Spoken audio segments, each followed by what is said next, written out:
This is Nightline.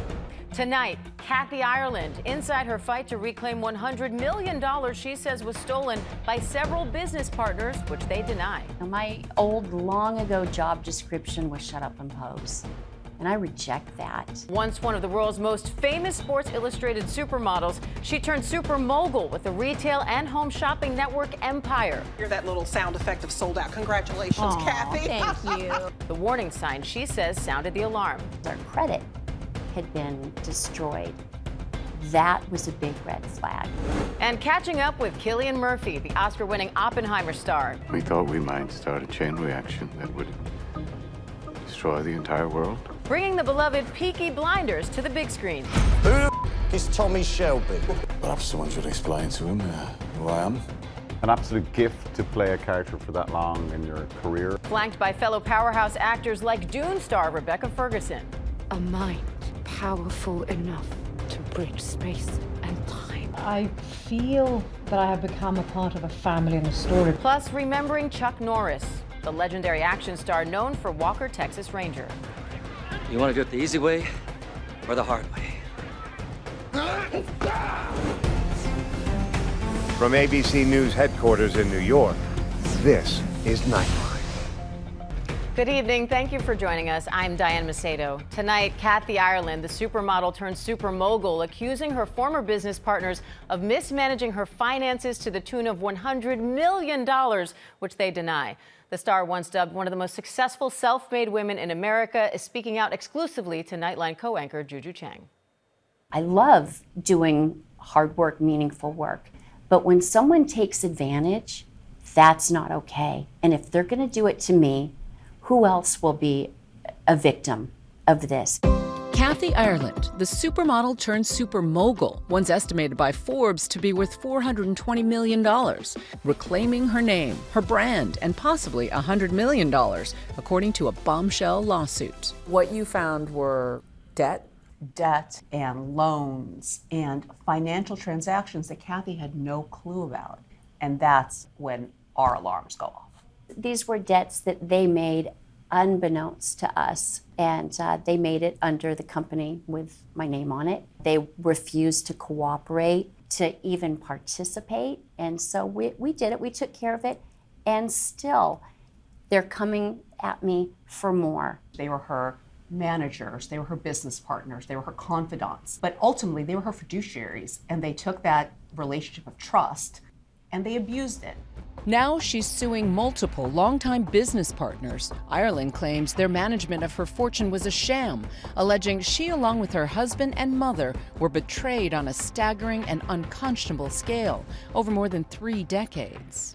My old, long ago job description was shut up and pose, and I reject that. And I'm not going to idly stand by and allow anyone to lie, to abuse, to hurt my family. You say in the lawsuit that you were treated as workhorses and a piggy bank. Yes. Kathy did all the work. She was the creative, she was the in front of the camera, and they got rich off of it. What was their contribution exactly? During the 80s and 90s, she was the it girl, a supermodel who famously graced the cover of Sports Illustrated swimsuit issue 3 times, appearing in the magazine for 13 consecutive years. She became an actress, appearing on Melrose Place. Well, it took me a while, Palmer, but I finally got him to sleep with me.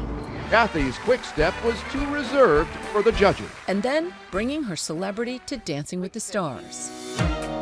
But at the height of her fame, she made a career pivot, launching her brand, gracing the covers of Forbes, calling her one of the most successful self-made women in America, even becoming a mentee of Warren Buffett. Mr. Buffett, whom I met through Irv Blumkin from the Nebraska Furniture Mart, just amazing family, he said that fashion and home is less cyclical than in apparel. Made sense. I love to seek out people who have a lot of life experience and learn from them. Her company, Kathy Ireland Worldwide, promoting countless products, bearing her name on TJ Maxx and Walmart, and on HSN. Hear that little sound effect of sold out. Congratulations, Kathy. Thank you. My company, Kathy Ireland Worldwide, started in 1993. I'm visiting the factories here today. It's something that I take such joy in. Over the years, Ireland selling over 17,000 different products. What was one of the more sticky moments for you when you realized, oh, wait, something's up here? Our son and his wife purchased a house on their own. They had to move. And we wanted to help them out. And then our son said, if you and Dad can co-sign, that would be great. And when we were denied the right to co-sign because our credit had been destroyed, that was a big red flag. Have you gained an understanding of why your credit rating was so bad? Yes. Can you share what that is? I don't know all of it, but we believed our bills were being paid, and they were not. What was your reaction when you discovered that? Shock. Ireland and her attorney sat down exclusively with ABC News to discuss the recent filing. Do you know what they did with the money? We suspect they took out a mortgage on the house. We suspect that even though there was a life insurance policy purchased, that they somehow took the equity. That's what we suspect. You gave a lot of trust. We did. Do you see that now as naive, perhaps? Yes. We were very young, and my husband and I starting a family and seeking to be responsible. These were people we trusted, especially when I came out of that modeling industry. These people appeared to be very different, and we had no reason to not trust. We did not know that things were being withheld from us.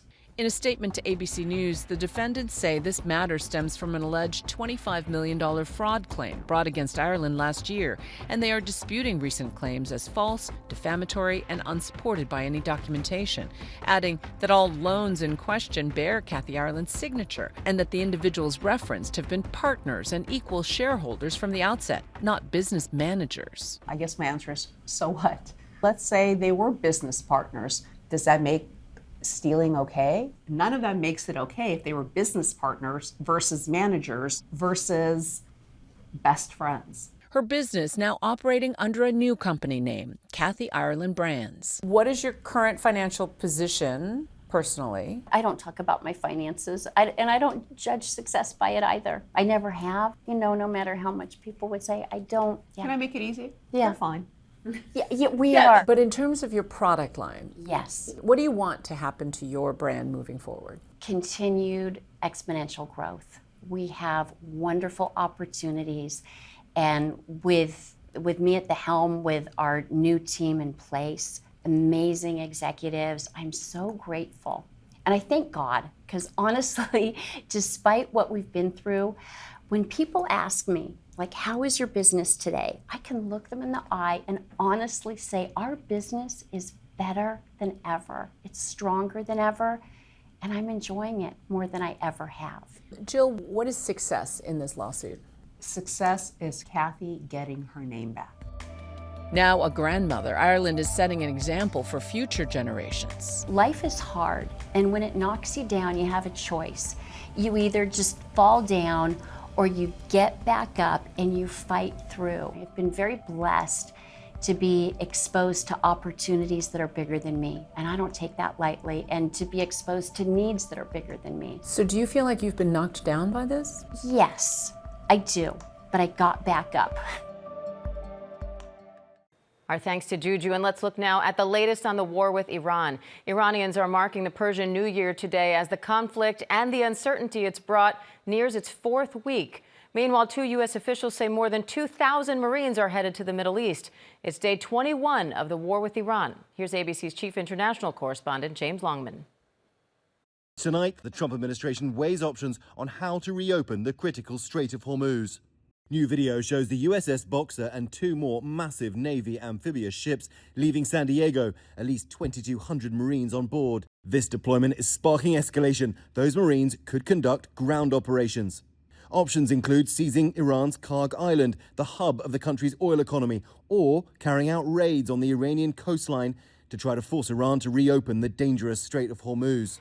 Tonight, the White House says there is no plan to send ground troops anywhere at this time, but President Trump hasn't ruled out putting boots on the ground. And late today, the president was asked if he has a plan for Iran's Karg Island. Well, you know, I may have a plan or I may not, but how would I ever say that to a reporter? If I said that to a reporter, Marco would say, please, sir, let's bring you over to the helicopter immediately, right? No, I can't tell you that. It's certainly a place that's people are talking about, but I can't say yeah. Tonight, the president blasted Americans' NATO allies, calling them cowards for not helping to secure the strait. Trump saying they complain about the high oil prices they're forced to pay, but don't want to help open the Strait of Hormuz. But many of those American allies have signaled they did not start this war and they weren't consulted before President Trump launched it nearly 3 weeks ago. Tonight, the president says the Strait of Hormuz could be opened with a, quote, simple military maneuver. It's a simple military maneuver. It's relatively safe, but you need a lot of help in the sense of you need ships, you need volume. Tonight, French President Emmanuel Macron says France is ready to help escort ships passing through the strait once the situation calms down. Iran tonight continuing its retaliation. An explosion in the heart of Jerusalem's Old City. Smoke billowing into the sky. Several people have been reportedly injured by missile shrapnel. I looked up and suddenly I saw a cannonball just falling above me. Allah. And tonight, all over the world, millions of Muslims marking the end of Ramadan and the Persian New Year. Iran's new supreme leader, Mojtaba Khamenei, who still hasn't been seen publicly since he was injured in the same attack that killed his father, has claimed to be behind a new defiant statement. He called the US strategy flawed and says it's backfiring. Our thanks to James, and stay with Nightline and ABC News for continuing coverage of the war. When we come back, Cillian Murphy brings Peaky Blinders to the big screen. Who is Tommy Shelby? Perhaps someone should explain to him who I am. And later, remembering the legendary Chuck Norris.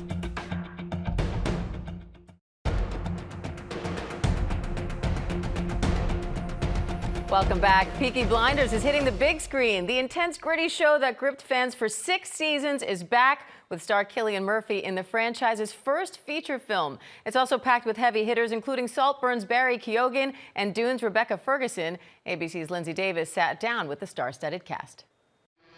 Who is Tommy Shelby?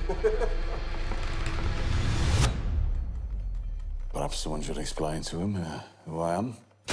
Actor Cillian Murphy brings rough and tumble action to the latest movie treatment of Peaky Blinders.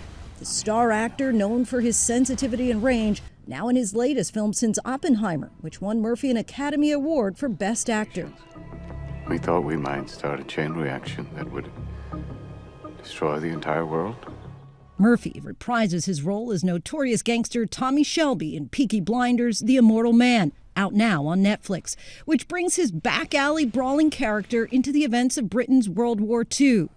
An absolute gift to play a character for that long in your career. It's rare that happens, you know, very, very rare. Murphy is joined by a trio of acclaimed actors. Rebecca Ferguson, known for epic blockbusters like Dune. A mind powerful enough to bridge space and time. Barry Keoghan, marked as one to watch from his breakout role in Saltburn. I think she got the wrong end of the stick because she tried to kiss me, and I politely steered her away. And veteran actor Tim Roth. Rebecca, you were already a fan of Peaky Blinders when you were approached then for the movie. So what was it like to become part of the franchise? I feel that I have become a part of a family and a story.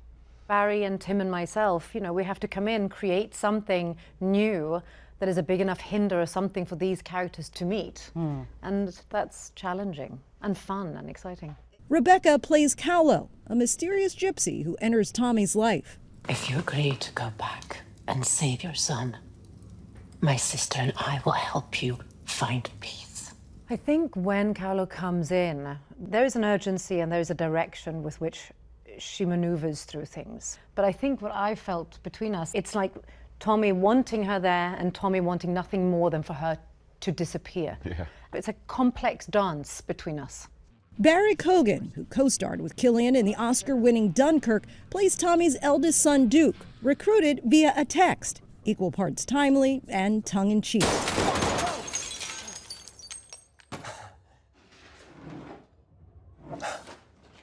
I'm in charge now. Give me a sense of how Barry texts you on Father's Day and how that ended up becoming this father-son role now in the movie? You know, I've known Barry for a long time since that movie, which is, gosh, like it's definitely 10 years ago. And, you know, we stay in touch. He texted me on Father's Day saying Happy Father's Day. And then I thought, I'll just say it to him now, because we've been talking, he was our first choice. So I just said, how do you feel like playing my son in Peaky? It's a very challenging part, that part, because you need that, the vulnerability, you also need that kind of menace. You know, you need to be able to play, you know, play in the shadow of a very powerful, domineering person, but also have your own individuality and then look amazing in a hat and a three-piece suit. He does. That will decide this war for Germany. Where Peaky Blinders lived in the long shadow of the First World War, its new film steps into the gathering storm of World War II. The movie begins, we're in Birmingham during World War II, and Tommy Shelby, as much as he seems to really try to stay away from war, at the same time it seems like he revels in the crime a bit as well. Would you agree? So this story is bookended by these two wars, the First World War and then the Second World War. And in that interim, I think Tommy's values are tested and challenged the whole the way through. So I think very slowly over the course of the show, but very kind of quickly in the 2 hours of the film, we begin to realize what he actually stands for. What is the secret to getting us as the viewer to feel so much empathy for this criminal family?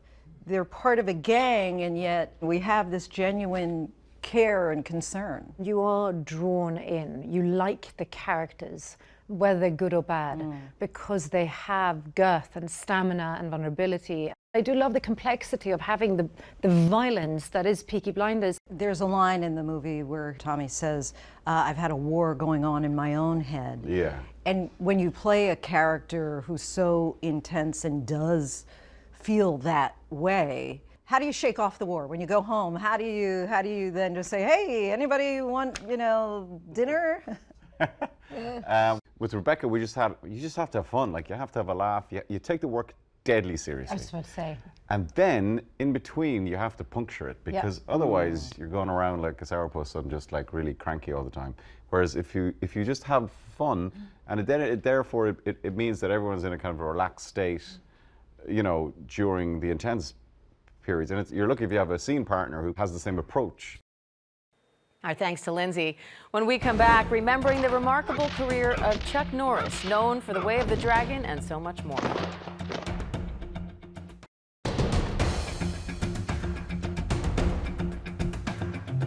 Finally tonight, remembering one of Hollywood's most beloved action heroes, Chuck Norris.